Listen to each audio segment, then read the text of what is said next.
Thanks. The Queen's speech will also pave the way for Part 2 of HS2, releasing funding for the early stages of the design of the high-speed rail link.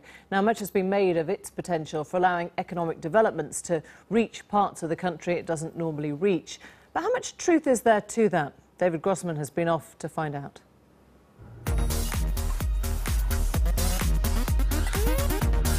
There are many arguments made for high-speed rail, but the one the politicians routinely reach for is this one.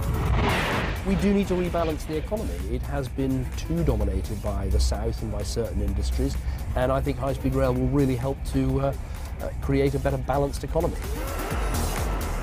It's their go-to argument whenever the £34 billion price tag for HS2 is questioned. I think that will help heal the north-south divide, which for so long has blighted the British economy. You can see why the politics of high-speed rail is attractive to the government. And the economic case also seems to have a certain plausibility about it. If you halve the journey times to northern cities, well, companies will be queuing up to relocate their business away from the south. But is there any actual evidence that this could or will happen? Is there any actual evidence that if there is an economic dividend to be had from high-speed rail, it will go to the north and not the south?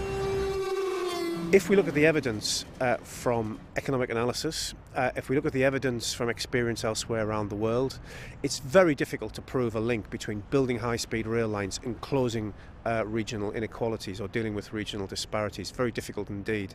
On the contrary, to the extent that there is evidence, it seems to suggest that capital cities gain the most from the building of these new high-speed rail lines. There's no point me hanging around here waiting for the first high-speed train to Manchester or Leeds. They won't be departing until 2033 at the very earliest. However, high-speed rail is not a new idea. There are plenty of cities in the world that already have it, where the economic impacts are well documented.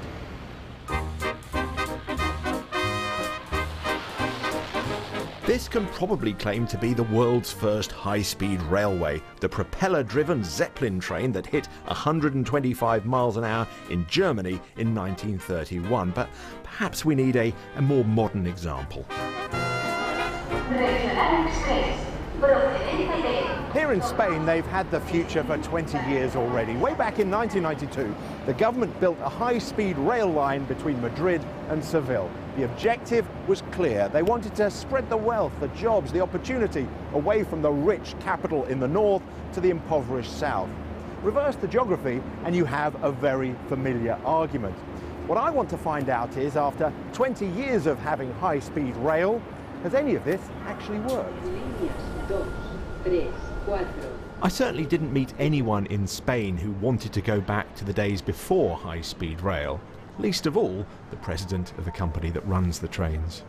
Most of the people were quite critical with first developing a line between Madrid and Seville instead of Madrid and Barcelona or other more popular places. But it was really successful. Most of the people welcome again train transportation. There's been a lot of development in Seville and also in the surroundings of Madrid. And so the balance of this first high-speed train in 1992 was really successful. The Spanish experience is that the territory is very suitable for high-speed trains, and I think that this is the case for the United Kingdom too. The journey to Seville now takes 2¼ hours as opposed to 7 hours by train and sometimes 10 by car before the advent of high-speed rail. That's undoubtedly been a huge benefit to the people who already had to make the trip.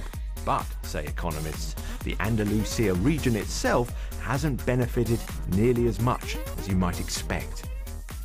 The problem with Sevilla and with the south of Spain is that there is a lack of other conditions, like, for example, skills and people, attitudes, diversification of the economy.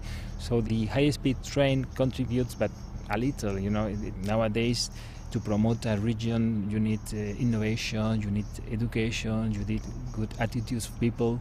And those things in Sevilla, in the south of Spain, they are not promoted or developed. Have many companies relocated their operation from Madrid to Seville? No, I don't think so.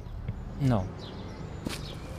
In Seville, I've come to see a company that has relocated and loves high-speed rail.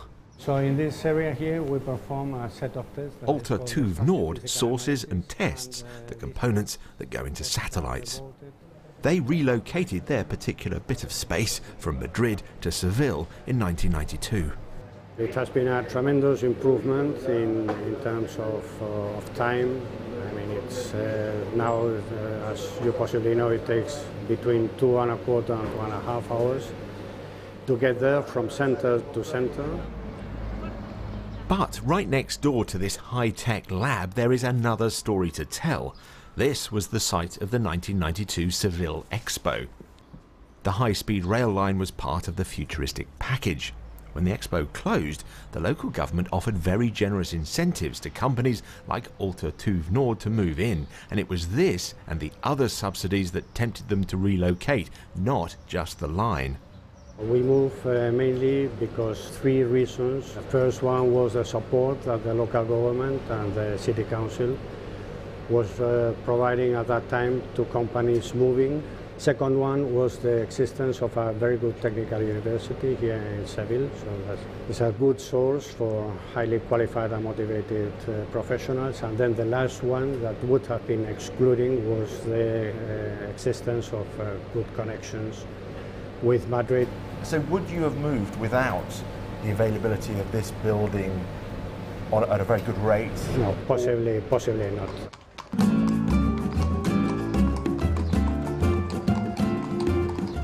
This is not that far off what they had in Spain before high-speed rail, so the savings in journey times were huge, far higher than promised for the UK, which is already pretty well connected. That's why a Labour government review concluded that such a scheme wasn't worth the cost. And if there are any benefits from reduced journey times for the UK, economists say they're likely to go to firms in London.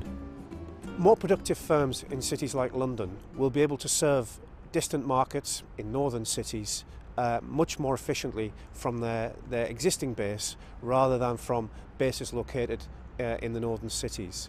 So if the time to market is reduced between London and the northern cities, that's going to mainly benefit firms which are already based in London.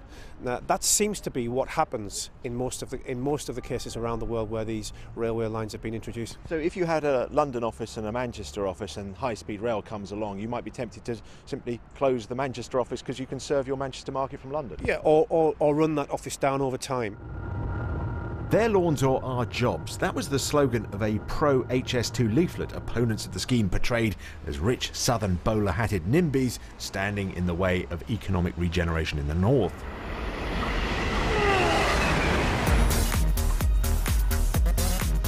But finding any clear evidence that that is what would happen has been difficult. Of course, it would be amazing if building something like this, spending $34 billion on a new rail line, didn't create some jobs in places like Manchester and Leeds. But if rebalancing our economic geography is the objective, the question is, could the money be better spent? David Grossman with that.